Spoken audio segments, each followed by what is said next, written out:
Hi friends, today's lecture we start demand analysis 12th economics for Maharashtra state board. आजच्या लेक्चरमध्ये आपण chapter 3A demand analysis हा topic चालू करतोय.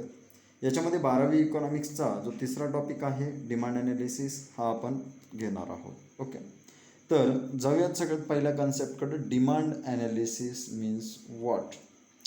So introduction, decision making and forward planning is most important function of businessman.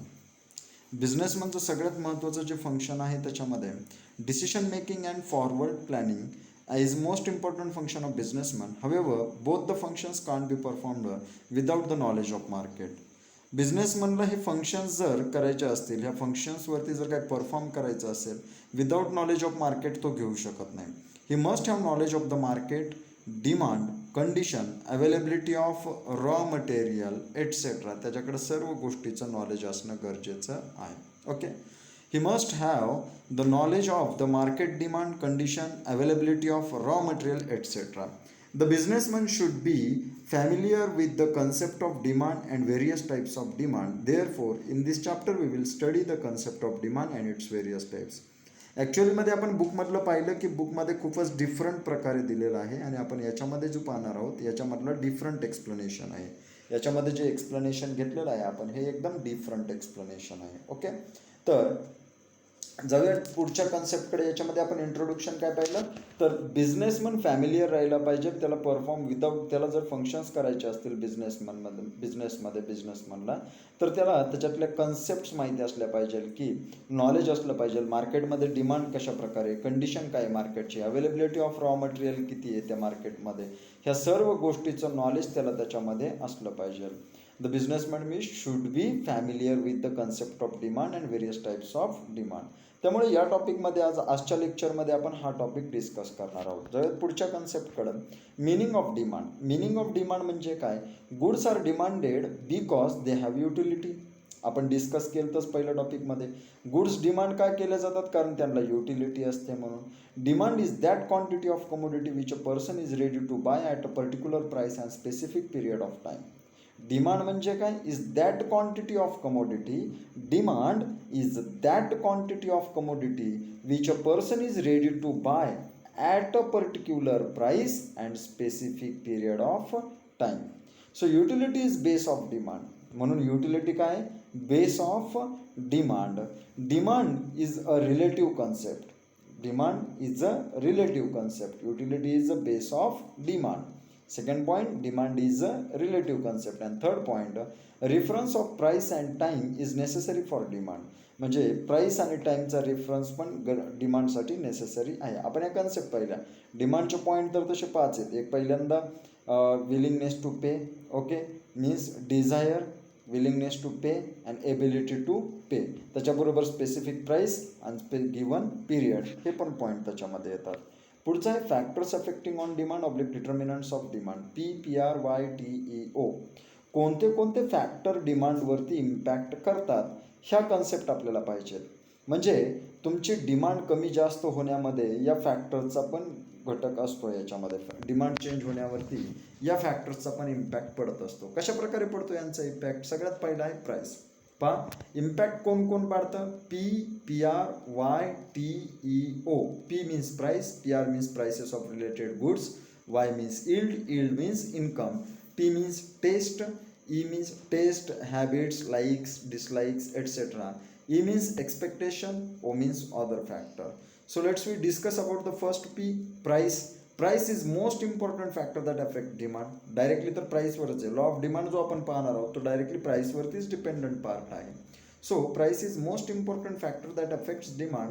When price rises demand falls and when price rises falls demand rises. Okay, when price falls demand rises. म्हणजे काय म्हणले? किंमत कमी झाली की demand वाढणार आणि किंमत वाढली की डिमांड काय होणार? याच्यामध्ये कमी होणार. हीच कन्सेप्ट याच्यामध्ये दिलेली आहे. Okay, second, prices of related goods means substitute goods किंवा कॉम्प्लिमेंटरी गुड्स याच्यामध्ये घेतले असतील. Okay, prices of substitute goods. Demand changes due to change in the price. Prices of substitute goods. Example, demand for tea changes because of changes in the prices of coffee. It has a positive relationship between prices of substitute goods and their demand. B prices of complementary goods. आता complementary goods पहा, demand substitute गुड्समध्ये म्हणजे prices of related commodities आपल्याला check करायचे. ओके, prices of related कमोडिटीजमध्ये कशा प्रकारे चेंज होणार आहे याच्यामध्ये, तर ज्या प्राइसेस आहेत, आता सपोज टी आणि कॉफीचं एक्झाम्पल घेऊया, दोन्ही 10-10 रुपयाला असतील. सपोज 3 जण कॉफी पित होते आणि 3 जण चहा पित होते. आता कॉफीची प्राइस किती झाली, 20 रुपये झाली. त्याच्यातला एखादा तरी चहाकडे येईल, चहाची किंमत कमी झाली आहे का नाही, परंतु कॉफीची प्राइस वाढल्यामुळे टीचे कस्टमर्स वाढले, म्हणजे prices of related commodities change झाल्यामुळे तुमचे जे ओरिजिनल कमोडिटी आहे त्याच्या डिमांडमध्ये पण चेंजेस होतो. Factors affecting on demand. अशा प्रकारे दुसऱ्या वस्तूची किंमत आपल्या मेन वस्तूवरती इम्पॅक्ट करू शकते. प्राइसेस ऑफ कॉम्प्लिमेंटरी गुड्स म्हणजे त्याच्यामध्ये कसं आहे, इनव्हर्स रिलेशन आहे. त्याची प्राइस पॉझिटिव्ह रिलेशन येतं सबस्टिट्यूट गुड्सच्या प्राइसेसमध्ये आणि डिमांडमध्ये. म्हणजे टीची प्राइस आहे तेवढीच होती, कॉफीची प्राइसेस इन्क्रीज झाली, टीची डिमांड इन्क्रीज झाली. कॉफीची प्राइसेस जर डाऊन झाली असती तर टीची डिमांड पण डाऊन झाली असते, म्हणजे फॉल झाले असते. हे असतं पॉझिटिव्ह रिलेशन. आता प्राइसेस ऑफ कॉम्प्लिमेंटरी गुड्स पाहूयात. कार आणि पेट्रोल याचं एक एक्झाम्पल बेस्ट घेऊयात आपण याच्यामध्ये. Demand changes due to change in the price of complementary goods, right. Demand changes due to change in the price of complementary goods. Example, demand for motor car changes because of change in the price of petrol. It is positive relation between the demand for complementary goods and their prices. कसं relation आहे याच्यामध्ये, positive relationship आहे. Okay, तर जर पुढच्या ह्या तुम्हाला आत्ताच 12वीला कन्सेप्ट नाही आहेत, पुढे जर आल्या तर ते सांगूत, कारण जे लॉ ऑफ डिमांडचे एक्झम्पशन्स आहेत ते याच्यामध्ये घेण्यात आलेले आहेत, किंवा जे त्याच्यामध्ये ॲझम्पशन्स असतील, ॲझम्पशन्स याच्यावरून घेण्यात येतील. याच्यामध्ये फक्त प्राइस चेंज झाली पाहिजे and not change in related goods वगैरे हे जे काय आहे याच्यामध्ये दाखवलेलं ते आपल्याला नंतर पाहिजे. ओके, आता पुढचा पॉईंट आहे मिनिंग ऑफ डिमांड. डिमांड म्हणजे काय, goods are demanded because they have utility. Demand is that quantity of commodity which a person is ready to buy at a particular price and specified period of time. Okay, हे पाहिलेलं आपण meaning, factors affecting, हे yield वगैरे, types of demand. आज जो point चालू करायचा आपल्याला डायरेक्टली टाईप्स ऑफ डिमांड. आपल्याला मधल्या कन्सेप्ट आहेतच, परंतु आपण या कन्सेप्टनुसार पाहूयात. सगळ्या कन्सेप्ट एक एक कन्सेप्ट क्लिअर करून घेऊयात. टाईप्स ऑफ डिमांड किती, सगळ्यात पहिल्यांदा डायरेक्ट डिमांड, 2 नंबरला indirect demand oblique derived demand, 3 नंबरला जॉईंट डिमांड, 4 नंबरला कंपोजिट डिमांड, 5 नंबरला कॉम्पिटेटिव्ह डिमांड, 6 नंबरला इंडिव्हिज्युअल डिमांड आणि 7 नंबरला मार्केट डिमांड. ओके, तुम्हाला या डिमांडचे प्रकार तर माहिती आहेतच. आता जाऊयात 1 बाय 1 याच्यामध्ये डिस्कस करूयात आपण पुन्हा. ओके, सगळ्यात पहिल्यांदा जी डिमांड घ्यायची आपल्याला ती डिमांड आहे सगळ्यात direct demand. When goods oblique commodity demanded to satisfy human wants directly, it is direct demand or conventional demand. Example, demand for food. एक्झाम्पलमध्ये काय घेऊ शकतो आपण, demand for food, clothes, furniture, that is consumer goods have a direct demand. जेवढ्या पण काही consumer goods आहेत त्या सर्वांची डायरेक्ट डिमांड येते. ओके, कोणत्या गुड्स म्हटलं मी, कन्झ्युमर गुड्स जेवढ्या पण आहेत त्यांची सगळ्यांची जी डिमांड येते ती डायरेक्ट डिमांड येत असते याच्यामध्ये. ओके, तर जाऊयात त्याच्यातलं एक पहिला पार्ट एक्झाम्पल बेसिसवरती पहा. डायरेक्टली काय सांगितलं, when a goods or commodity demanded to satisfy human wants. Human want satisfy करण्यासाठी ज्या गुड्सची डिमांड दिली जाते त्याला आपण डायरेक्ट डिमांड असं म्हणतो. ओके, तर याच्यामधलं एक्झाम्पल जर घेतलं आपण, हा आला टेबल आपला, त्याच्यावरती आला आपला टी. ओके, आता तुम्ही टेबलची डिमांड केली. ओके, म्हणजे ही झाली डायरेक्ट डिमांड. कोणताही टेबल असेल, स्टडी टेबल असेल, डायनिंग टेबल असेल किंवा ऑफिस टेबल असेल, कोणताही टेबल असेल, तुम्ही टेबल डिमांड केलं म्हणजे तुमची कोणती डिमांड झाली, डायरेक्ट डिमांड. तुम्ही टीची डिमांड केली कन्झम्पशनसाठी. ओके, ही कोणती डिमांड झाली, डायरेक्ट डिमांड झाली. तर ह्या होत्या डायरेक्टली कन्झम्पशन फॉर पर्पजेस, म्हणजे कन्झ्युमरनी कन्झ्युम करण्यासाठी जे काही गुड्सची डिमांड केलेली असते त्याला आपण डायरेक्ट डिमांड असं म्हणतो. पुढच्या कन्सेप्टकडे जाऊयात. याच कन्सेप्टवर डिपेंडंट कन्सेप्ट आहे ती. पुढची कन्सेप्ट कोणती दिलेली आपल्याला याच्यामध्ये, indirect demand. Indirect demand oblique derived demand. Indirect demand is also known as a derived demand. When goods are demanded indirectly is known as indirect demand. When goods are demanded indirectly is known as indirect demand. आता जे याच्या अगोदर पाहिला आपण तो पहिला part direct demand. Direct डिमांडला आपण conventional demand असं पण म्हणतो. डायरेक्ट डिमांडला कोणती डिमांड म्हणतो आपण, conventional demand. Indirect demand that is derived demand. पहा इकॉनॉमिक तुम्हाला सगळ्यात महत्त्वाचा टॉपिक कुठे पुढं करिअरमध्ये, तर कॉस्ट अकाउंटिंगमध्ये सगळ्यात इम्पॉर्टंट टॉपिक तुम्हाला इकॉनॉमिक समजला जातो. Okay. Indirect demand is also known as a derived demand when goods are demanded indirectly is known as indirect demand. आता पहिल्या पार्टमध्ये जर आपण डायरेक्ट डिमांडमध्ये जर पाहिलं, डायरेक्ट डिमांडमध्ये काय करण्यात आलं की टेबलचं एक्झाम्पल घेतलं. आता आपण काय केलं की टेबल बनवण्यासाठी त्याच्यासाठी काय लागणार आहे, वूड म्हणजे जे लाकूड लागणार आहे ह्याची डिमांड आपण इनडायरेक्टली देतो. आपण जे वस्तू घेण्यासाठी गेलो, टेबल घेण्यासाठी गेलो, तर ज्याच्याकडून टेबल घेतोय त्याला ते वूडची डिमांड करावी लागते, त्याच्यावरती वर्क करून मग तो आपल्याला टेबल प्रोव्हाइड करतो. म्हणजे आपण टेबल मागितला तर इनडायरेक्टली आपण काय मागतो, लाकूड मागत असतो त्याला. ओके. त्याचप्रकारे आपण टी मागितला, टीसाठी काय मागितलं आपण, शुगर मागितली. ओके. मिल्क मागितलं इनडायरेक्टली, टी पावडर मागितली, पॉट मागितलं, त्याच्याबद्दल त्याचं भांडं मागितलं. म्हणजे भांडं आपण घरी घेऊन येत नाही, सगळेच काही वस्तू आपण घरी खिशात घालून आणत नाही. इनडायरेक्ट डिमांड आहे माझी, ते मला सर्व दे असं नाही. परंतु आपल्याला चहा पिण्यासाठी बाकीच्या वस्तू ज्या गरजेच्या आहेत याची जी डिमांड केली जाते याला आपण इनडायरेक्ट डिमांड असं म्हणतो. Okay. So when goods are demanded indirectly is known as indirect demand, that is producer's goods, raw material. पहा, direct demand means conventional demand, consumer goods, आणि indirect demand means producer's goods, raw material, प्रोड्युसरला produce. Example घेऊयात लगेचच. हे आले tea. Okay. हे टीची order complete करण्यासाठी रॉ मटेरियल काय लागणार आहे त्याला, तर sugar, tea powder, milk etcetera. Okay. हे जे काही मटेरियल आहे हे मटेरियल टीची ऑर्डर कंप्लीट करण्यासाठी आपल्याला लागणार आहे. आता जाऊयात पुढच्या कन्सेप्टकडं. पुढची जी डिमांड आहे ती पुढची डिमांड आहे joint demand oblique joint demand. When to or more goods demanded for satisfying a single need. बरोबर. याच्यामध्ये काय म्हणतात, दोन किंवा दोनपेक्षा जास्त वस्तू, काय सांगते, दोन किंवा दोनपेक्षा जास्त वस्तू एकत्रित करून त्याच्यामधून एकच गरज पूर्ण केली जाते. काय सांगतोय, दोन किंवा दोनपेक्षा जास्त वस्तू एकत्रित करून एकच गरज पूर्ण केली. गरज एक, वस्तू दोन किंवा दोनपेक्षा जास्त, याला आपण म्हणतो जॉईंट डिमांड. जसं की टी, तुम्ही फक्त चहा मागितला, त्याच्यासाठी साखर आली, टी पावडर आली, शुगर आली, म्हणजे ही कोणती डिमांड झाली, जॉईंट डिमांड झाली. तुम्ही म्हणताल टीचं का, तुम्हाला बेस्ट वेने समजण्यासाठी एक टीचं एक्झाम्पल घेतोय तुमच्यासमोर. ओके. ऑदर पण आहेत, कार आणि पेट्रोल, ही पण जॉईंट डिमांडच आहे. सपोज तुम्हाला लातूरवरून पुणे किंवा मुंबईपर्यंत जायचं होतं, तुम्ही कार घेतलीत, फक्त कारवरती तुम्ही लातूरवरून मुंबई किंवा पुण्याला येऊ शकणार आहात का, नाही. मग त्याच्यासाठी पेट्रोल पण घ्यावं लागेल तुम्हाला. म्हणजे हे जे काय आहे, कार आणि पेट्रोल ही जॉईंट डिमांड, दोन वस्तू एकत्रित करून तुमची जी एक गरज आहे ती पूर्ण केली जाते, याला जॉईंट डिमांड असं म्हणतो. Where two or more goods demanded for satisfying a single want, it is known as joint demand. Example घेतले टीचं, का घेतलं एक्झाम्पल ते टीचं आपण. ओके. तर याच्यामध्ये तुम्हाला दिसून येईल टीचं एक्झाम्पल का घेतलं आपण. ओके. मी थोडंसं बाजूला असं. For example, a cup of tea, sugar, water, gas pot, milk are joint demand. एक कप चहासाठी आपल्याला साखर लागली, पाणी लागलं, गॅस लागला, भांडं लागलं आणि दूध लागलं. हे सगळं आपण एकत्रितपणे डिमांड केलेलं आहे. ओके. याला आपण म्हणतो जॉईंट डिमांड.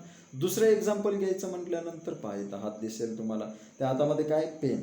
म्हणजे आता सपोज हा इंक पेन आहे, तर तुम्ही फक्त पेन त्याच्यासोबत इंक पण घेणं गरजेचं आहे. Means pen and ink is also the joint demand.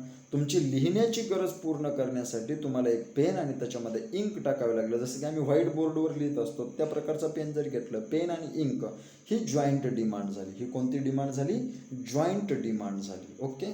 पहिलं काय पाहिलं आपण, direct demand that is conventional demand. दुसरं indirect demand that is derived demand. तिसरं जॉईंट डिमांड. ओके. जाऊयात नेक्स्ट कन्सेप्टकडं. पुढची कन्सेप्ट जी दिलेली आहे ती आता मिल्क आलेलं आहे. पहा, दुधाची बाटली आलेली आहे, त्याच्याबरोबर दुधाचा ग्लास पण आलेला आहे. आता हे काय घेतलं इथं, तर पाहूया त्याच्यामधून काय. आता मला सांगा, दुधापासून किती वस्तू तयार करू शकता तुम्ही.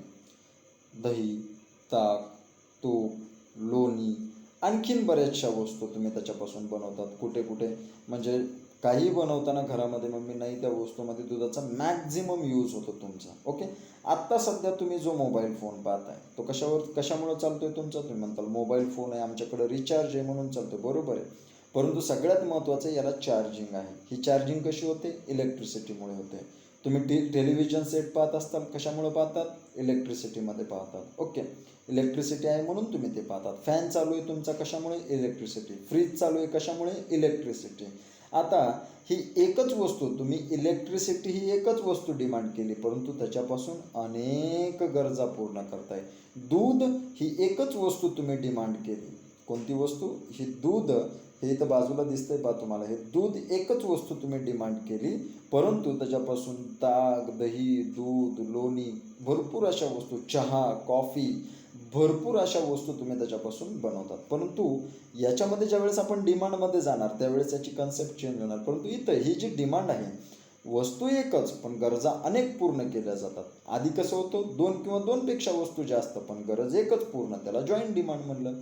आता काय? वस्तू एकच परंतु अनेक गरजा पूर्ण करायचे त्याच्यामध्ये, तर याला आपण कोणती डिमांड म्हणणार? Composite demand. याला कोणती डिमांड म्हणणार आपण? Composite demand. The demand for single commodity, demand for single commodity which is used for satisfying several wants at a time.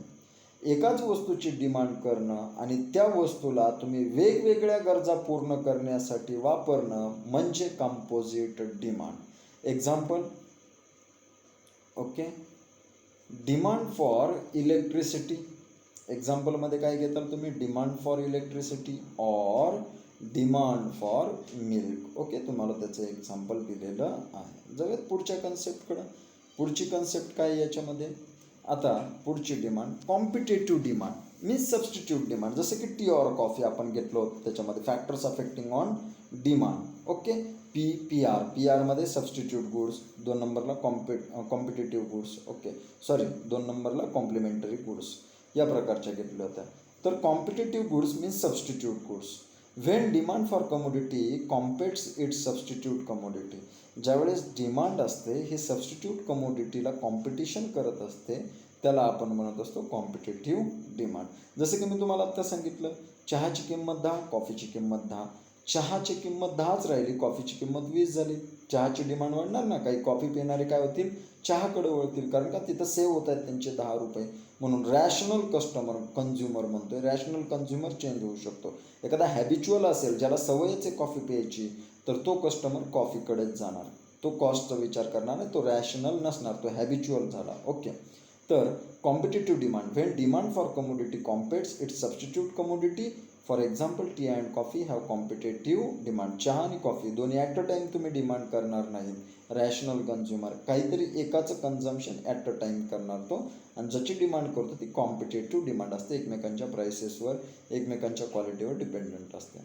तर याच्यामध्ये एक्झाम्पल घेऊयात. हे आलं टीचं एक्झाम्पल आणि हे आले कॉफी. ओके, तर हे 2 एक्झाम्पल, हे आहे कॉम्पिटेटिव्ह डिमांड, एकमेकांना कॉम्पिटिशन करणं. पुढचा आहे individual demand. Individual demand is a demand by an individual. For example, mister X purchased a different quantity of goods at different prices in a given period of time. Means individual demand is a demand by a individual. Okay, individual demand is a demand by an individual. किती सोपी definition आहे. Individual demand is a demand by an individual. त्याच्यात एक्सचं example दिलेलं आहे, हा आला x आपला. ओके, आणि ह्याने जी काही ऑर्डर केलेली आहे टीची, ही एकट्याची जी ऑर्डर झाली, ह्याला आपण म्हणतो इंडिव्हिज्युअल डिमांड. पुढचा प्रकार आहे market demand. Market demand is an aggregate. Aggregate means total of all quantities purchased by all buyers of a commodity at different prices during given period of time. For example, sum of demand of Mr. X, Y, Z, etc. जे काही मार्केटमधले customers आहेत, consumers आहेत, त्यांनी जेवढी demand केलेली आहे त्या सर्वांची टोटल म्हणजेच तुमची जी डिमांड होणार आहे ती मार्केट डिमांड. त्या सर्वांची टोटल म्हणजे ॲग्रिगेशन. ओके, इथं आलेले आहेत हे 4 ते 5 कप चहाचे आलेले आहेत. ओके, आणि आता हे आलेले आहेत आपले कस्टमर्स. हे कोण आलेले आहेत? आपले कस्टमर्स. ही जी डिमांड झाली ही झाली मार्केट डिमांड. या सर्वांची टोटल केल्यानंतर जे आपल्याला टोटलिंग मिळणार हे मिळणार मार्केट डिमांड. ओके, पुढे आहे law of demand. Doctor Alfred Marshall यांनी दिलेली लॉ ऑफ डिमांड. नेक्स्ट लेक्चरमध्ये आपण लॉ ऑफ डिमांड पूर्णपणे स्टडी करणार आहोत. जरी कोणाला काही याच्यामध्ये समजलं नसेल तर त्यांनी नेक्स्ट लेक्चरमध्ये, किंवा नसेल समजलं तर व्हॉट्सअप नंबरवरती आमच्या कॉल करून तुम्ही विचारू शकतात किंवा तुम्ही मॅसेज टाकू शकतात. तुम्हाला जर कोणता पोर्शनमध्ये हार्ड वाटला असेल, याच्यामधलं काही समजलं नसेल पॅटर्न व्यवस्थित, तर तुम्ही आम्हाला बिना संकोचमध्ये विचारू शकतात.